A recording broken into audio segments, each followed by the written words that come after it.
नमस्कार। प्रारब्ध पर आप सभी का स्वागत है। मैं अवनीश।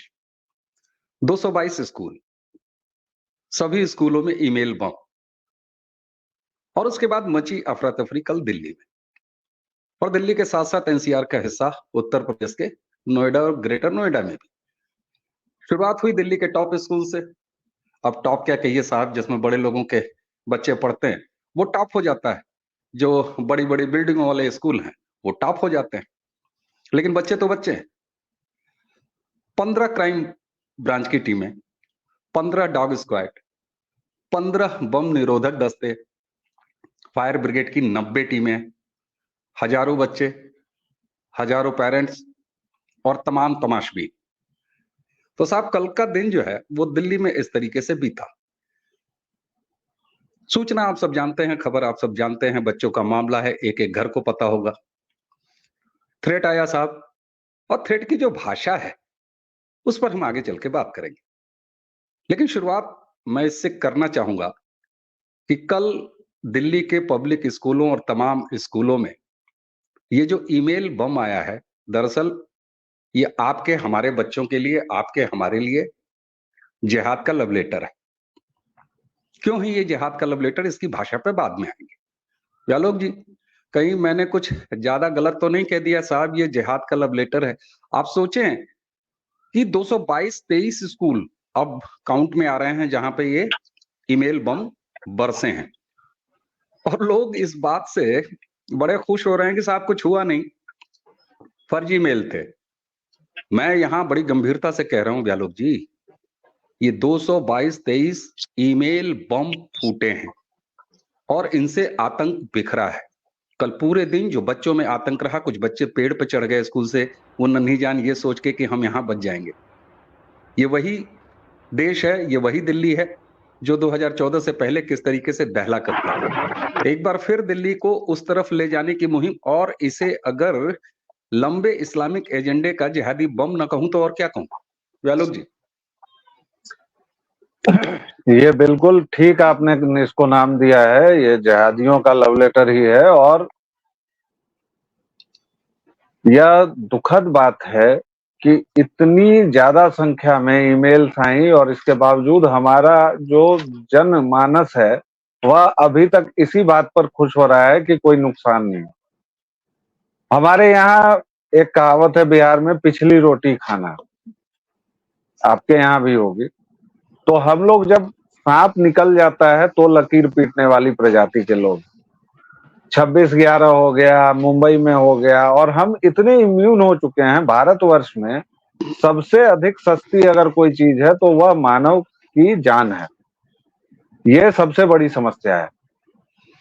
5,000 अमेरिकी मारे गए तो उसने 2 देशों को बर्बाद कर दिया, नेस्तो नाबूद कर दिया। इराक में और इसमें गधे जोतकर हल जुतवा दिए, हल चलवा दिए।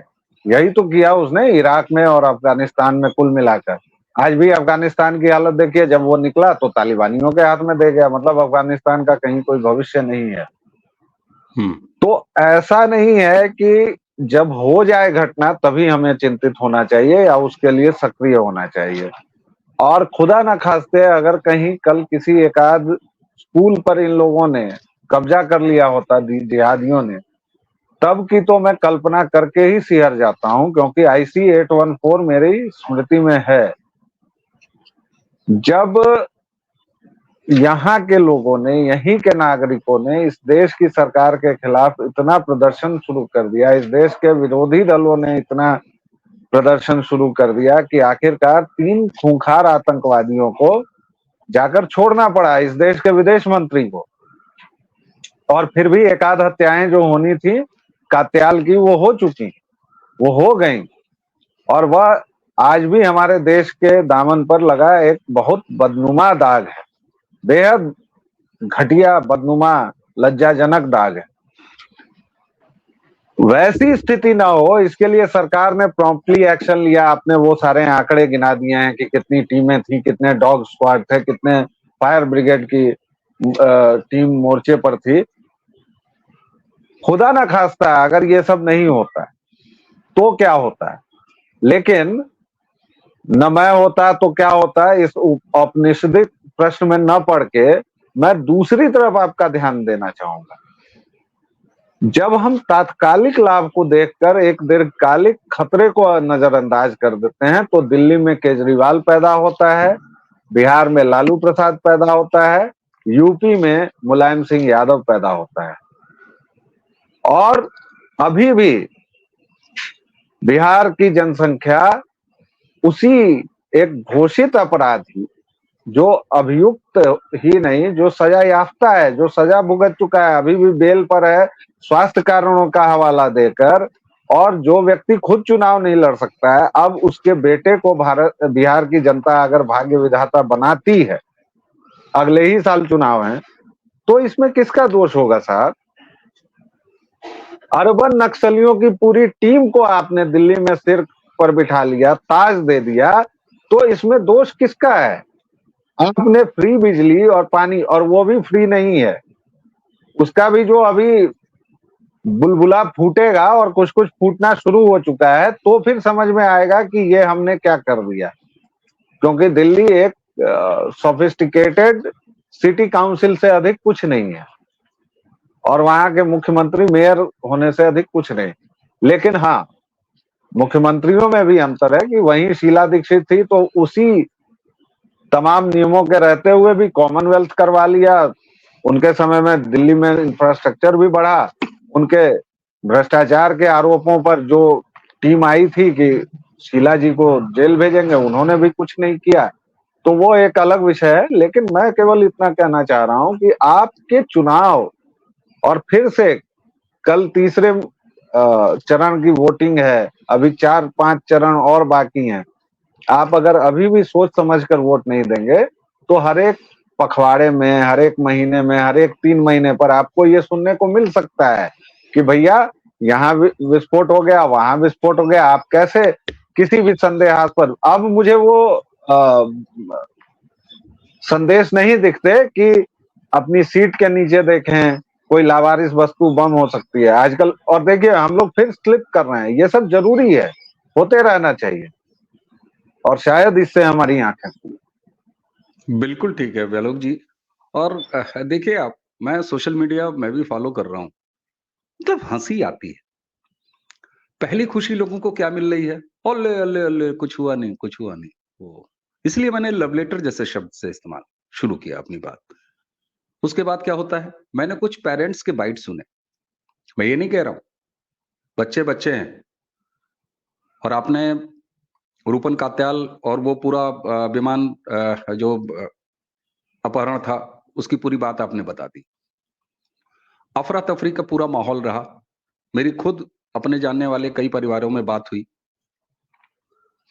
और ये सब होने के बाद दोपहर आते आते विमर्श किस तरफ गया सोशल मीडिया पे, मैं उस पर हंसना चाहता हूं। पहले घंटे की खुशी कि साहब कुछ नहीं हुआ, कुछ नहीं हुआ, उसके बाद क्या हो रही है कि अरे अरे नहीं, इसके पहले भी एमईटी स्कूल पे आ चुका है, 2012 में भी आ चुका है, और इस तरीके के ईमेल्स आते हैं। जबकि गंभीरता यह है कि जिस ईमेल आईडी से आया है, सावरिन नाम का है, जो कि रशिया एक अरबी शब्द है, और आईएस जो है इसका बड़ा इस्तेमाल करता रहा है। दिल्ली पुलिस की जांच जिस तरफ चल रही है, उस तरफ ये साफ हो गया है कि ये एक गहरी आतंकी साजिश के तहत साइबर वार, और साइबर वार का नतीजा देखा कल। पूरा देश, पूरे दिन, पूरी मीडिया, पूरी दिल्ली के बच्चे, और एक साफ माहौल। मैं तो ये कहता हूं, अगर किसी स्कूल के सामने भगदड़ ही मच गई होती व्यालोक जी, तो यह अपने आप में क्या आतंक नहीं है? कल पूरे दिन 24 घंटे पूरा देश अपने बच्चों, अपने नौनिहालों की चिंता में डूबा रहा, क्या यह आतंक नहीं है? लेकिन विमर्श कहां गया और कहां ले जाने का प्रयास किया जा रहा है। तो यहां मैं बार बार उस गिरोह को दोष देना बंद करना चाहूंगा। और आपने बहुत बेहतर आईने दिखाए कि जो बोया है वही तो काटोगे। और ये याद दिलाया जा रहा है कि 2014 से पहले, और आपने कहा अर्बन नक्सल, वहीं दिल्ली में एक अर्बन नक्सल जो कहता है, उस गैंग से ताल्लुक रखता है कि अफजल हम शर्मिंदा हैं, तेरे कातिल जिंदा हैं। और उस ईमेल की भाषा क्या थी? काफिरों, इस छत की तरफ देखो, ये छत अभी नीचे गिरेगी और बहुत कर लिया। क्या तुम समझते हो तुम्हारे जुल्मों की इंतहा नहीं होगी? होगी। ये जो वो भाषा है, वो भाषा ये बताती है कि इरादे किस तरफ हैं। और इसीलिए मैं कहता हूं ये लव लेटर, पहले लव लेटर में लड़की पट नहीं जाया करती है। आई एम सॉरी टू से 100 लव लेटर नकारे जाते हैं। एक सफल प्रेम कहानी के पीछे 100 लव लेटर नकारे जाते हैं। ऐसे ईमेल्स, बमों को आप नकार नहीं सकते। यहां मैं ये आऊंगा कि आत्मचिंतन की आवश्यकता है। हम हमेशा दोषारोपण के मोड में रहते हैं। मैं आज की इस चर्चा में हम कितने, हमारी याददाश्त, ये सब कहां चली जाती है। और फिर कल तो कुछ लोगों ने, कुछ परिवारों ने, मेरा दावा है, मैं किसी का अनादर नहीं करना चाहता व्यालोक भाई, लेकिन कल स्कूलों में छुट्टियां हो गई, बच्चे घर आ गए। मुझे उम्मीद है कि दिल्ली के कुछ घूमने वाले इलाकों में भीड़ बढ़ गई होगी। बच्चों को लेके लोग शाम को पिकनिक मनाने चले गए होंगे। ये चिंताएं हमारे पास नहीं हैं। हमारा दोष कहां है एक समाज के रूप में? पुलिस ने अपना काम किया, सरकार अपना काम कर रही है, एजेंसी अपना काम करेंगी, ईमेल के सोर्स का पता लगा लिया है, आज नहीं तो कल होगा। ऐसे मामलों में 80% इंडियन डोमेन से भेजे गए हैं और उनकी गिरफ्तारियां हुई हैं, 20% ही विदेश से आए हैं। लेकिन हम कहां एक समाज के रूप में? हमारी वो उंगली जो ईवीएम पे जाके गलत फैसला कर लेती है, अपने लिए राज्यों में गलत सरकार चुन लेती है, अपने लिए गलत सांसद चुन लेती है, उन्हीं उंगलियों में थोड़ी कालिख लेके अपने चेहरे पे क्या मलने की आवश्यकता नहीं एक समाज के रूप में। आपने एक बात याददाश्त की कही। दिक्कत वहीं से शुरू होती है कि हमारी सामूहिक विस्मृति जो है वह बहुत जबरदस्त है और हमारी सामूहिक स्मृति का लोप हो चुका है। आपने जिस भाषा की बात की है वो आईसिस ही करता है और आईसिस ने एक दो बार नहीं, आईसिस का नया टारगेट है भारतवर्ष और भारतवर्ष को बर्बाद करने की, क्योंकि आईसिस जैसे ज़ॉम्बीज का जो मास्टरमाइंड होता है उसे बहुरंगी समाज पसंद नहीं होता है। वह सबको काली कनात में बांटना चाहता है, बांधना चाहता है और उसके बाद वो सेक्स स्लेव करता है, उसके बाद वो महिलाओं की खरीद फरोख्त करता है। जितने भी बर्बर, क्रूर और मध्यकालीन कुकृत्य किए जा सकते हैं वह सब आईसिस करता है और वह एक मजहब के नाम पर करता है। लेकिन मैं बार बार कहता हूं कि वह मजहब नहीं है, वह एक पॉलिटिकल थॉट है जिसका अर्थ केवल और केवल अपना प्रभुत्व स्थापित करना है। अभी एक गिरफ्तारी हुई थी आईसिस के इंडिया हैंडलर की और वह कितने बड़े पोस्ट पर था। और अभी मैं दर्शकों को ये एक तरह से चुनौती दे रहा हूं कि किसकी गिरफ्तारी हुई थी। मैं जानबूझकर नाम नहीं बताऊंगा और आप भी मत बताइएगा। आईसिस के इंडिया प्रमुख की गिरफ्तारी हुई थी। वह भारतवर्ष में एक बड़े कॉरपोरेट पद पर था। आप में से जिन लोगों को उसके बारे में पता हो प्लीज बिना गूगल किए हमारे इस वीडियो के कमेंट में लिखिएगा। और मुझे उम्मीद है कि 2-4 से अधिक लोग नहीं लिख पाएंगे। ये है हमारी सामूहिक विस्मृति का हाल। केरल स्टोरी बनाई जाती है, उसको जबरन कह दिया जाता है कि वह प्रोपेगेंडा फिल्म है। जो कम्युनिस्ट मुख्यमंत्री जिस शब्द का इस्तेमाल करते हैं उसको ऐसा बना दिया जाता है कि वो भी इस्लामोफोबिया का हिस्सा है। ये तमाम बातें होती हैं।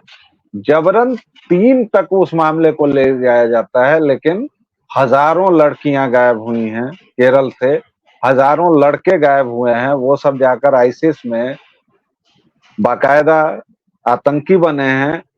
सैकड़ों को, अगर नहीं तो दर्जनों को भारत में वापस लाया गया है। कुछ का मनोवैज्ञानिक इलाज करवाया गया है, कुछ को सजा हुई है, कुछ को। ये सब हम भूल चुके हैं। हम ये भूल चुके हैं कि इस देश में रात के 2 बजे याकूब के लिए सबसे बड़ी अदालत के दरवाजे खुलते हैं या खुलते थे। अभी भी बहुत सारी चीजें नहीं बदली हैं, अभी भी बहुत सारी चीजों को बदलने की जरूरत है। लेकिन हम क्या करते हैं, हम एक अर्ध निद्रा में, खासतौर से हमारे समाज का जो बहुसंख्यक समाज कहा जाता है, और ईश्वर मुझे माफ करें हम कितने बहुसंख्यक हैं मुझे नहीं पता, क्योंकि आप पूरे उत्तर पूर्व में अल्पसंख्यक हैं, आप कश्मीर में अल्पसंख्यक हैं, बहुत जल्द आप यूपी के कम से कम 15-20 जिलों में अल्पसंख्यक हो जाएंगे, आप बिहार के पूरे सीमांचल में अल्पसंख्यक हैं, एक जगह तो 75% जनसंख्या हो चुकी है और दूसरी 3-4 जगहों पर आप 30 से 40% में हैं। आप मध्य प्रदेश के कई इलाकों में अल्पसंख्यक हो गए हैं, तो आप बचे कहाँ हैं बहुसंख्यक? मैं इस खामख्याली को नहीं समझ पाता हूँ। और जिनको अल्पसंख्यक कहा जा रहा है उसमें जो वास्तविक अल्पसंख्यक हैं, पारसी हैं, जैन हैं, यहूदी हैं, क्योंकि भारतवर्ष में तो सभी हैं, आप यहूदी भी गिनेंगे तो 50,000 यहूदी यहाँ पाए जाएंगे। आप गोवा में चले जाइए तो वहाँ यहूदियों की बहुत सारी दुकानें हैं, बहुत सारी चीजें हैं। तो ये जो असली अल्पसंख्यक हैं उनके बारे में कोई बात नहीं हो रही है। जहां आपका तथाकथित बहुसंख्यक समाज अल्पसंख्यक हो रहा है, वहां उनको अल्पसंख्यकों के अधिकार संवैधानिक तौर पर नहीं दिए जा रहे हैं, लेकिन आप ये झुनझुना बजाए जा रहे हैं। अभी फिर से चुनाव का वक्त है, इसलिए मैंने आपसे भी कहा, या मैं जहां भी बात करने जाता हूं तो मैं कहता हूं कि हर एक बार जनता को ठोक के जगाना होगा। हम लोग अर्ध निद्रा में हैं, हम लोग सोए हुए हैं, जगाना होगा कि आप जागिए और वोट ढंग से दीजिए।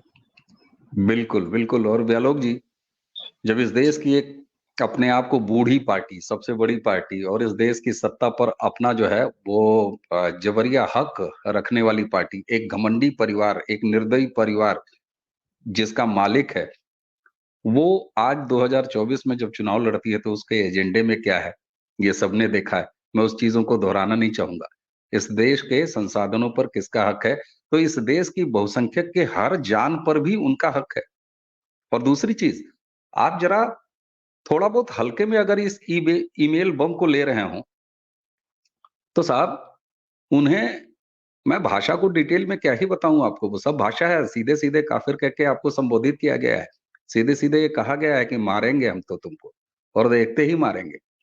आप सोचिए कि इनकी क्रूरता कहां तक जाती है। मैं पेशावर बम धमाके का जिक्र, पेशावर घटना का जिक्र करूंगा। सबको याद है, पूरा भारत रोया था। मुझे अभी भी सोशल मीडिया का वो दिन याद है पेशावर के लिए, क्योंकि बच्चे थे, हम पाकिस्तान भूल गए थे, लेकिन वो तो इनके अपने बच्चे थे। सीरिया से लेके बाकी जगहों पे इनके अपने बच्चे थे। यानी ये अपने बच्चों को भी नहीं छोड़ते। हम और तुम, माफ कीजिएगा मैंने तुम कहा है दर्शकों, आपको नहीं कह रहा, लेकिन एक कालिख लगे समाज को तुम कहना ही चाहिए। हम और तुम ये भी नहीं सोचते कि ये अपने बच्चों के लिए जब इतने कातिल हो सकते हैं, तो इनके लिए हमारे तुम्हारे बच्चे तो फिर भी काफिर।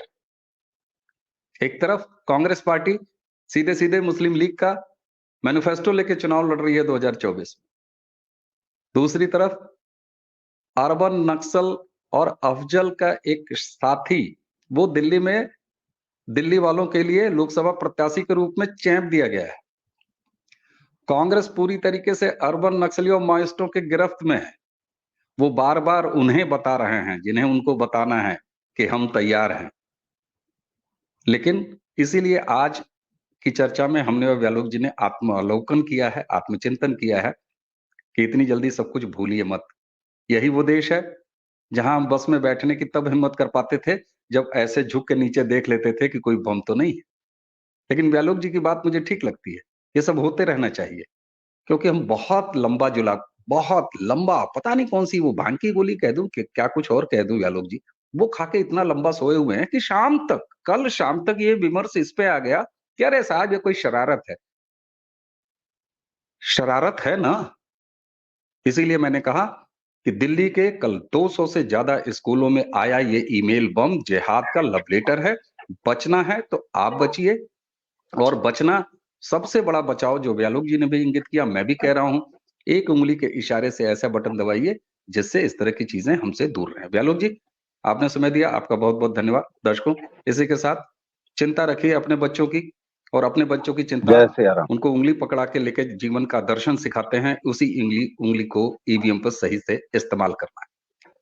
इसी के साथ हम और व्यालोक जी दोनों को कह दीजिए नमस्कार, प्रणाम। जय सिया राम।